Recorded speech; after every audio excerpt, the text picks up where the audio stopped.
এদিকে রাজ্যের পঞ্চায়েত মন্ত্রী দিলীপ ঘোষ তিনি স্পষ্টই জানিয়ে দিয়েছেন, বেয়াদপি করলেই কিন্তু এরপরে এনকাউন্টার হবে। মাফিয়া গুন্ডাদের উদ্দেশ্যে স্পষ্ট হুঁশিয়ারি দিয়েছেন দিলীপ ঘোষ। খড়গপুরের মানুষ শান্তিতে থাকতে চায়, তাই জন্য বিজেপিকে ভোট দিয়েছে। কি বলেছেন দেখুন।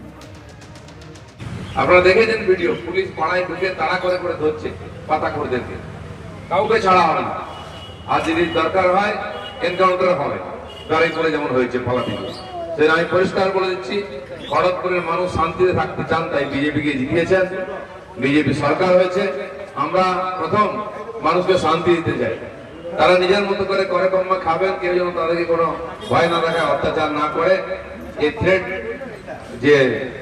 থ্রেট কালচার এটা আমরা বন্ধ করতেছি। পুলিশকে আমি বলে দিয়েছি যে পুলিশ যেন পুলিশের মতো দেখায়, পুলিশ কোনো পার্টির ক্যাডার হয়ে বা গুন্ডার মতো মাফিয়ার মতো ব্যবহার করবে, এটা আমরা কিছুতে বরদাস্ত করবো না। আর এই ধরনের কোনো কমপ্লেন হলে সেটাও আমাদেরকে জানাবেন, তার সমাধান আমরা করবো। খড়গপুরে আশপাশের থেকে এসে, অন্য রাজ্যের থেকে এসে ডাকাত গুন্ডা বদমাশদের দাপিয়ে বেরিয়েছে, পুলিশ সব জানার পরেও কিছু করেনি। এবার কিন্তু পুলিশ তার কাজ শুরু করেছে। অনেকে হয়তো কমপ্লেন করছে পুলিশ বাড়াবাড়ি করছে, পুলিশ একটু বাড়াবাড়ি করুক।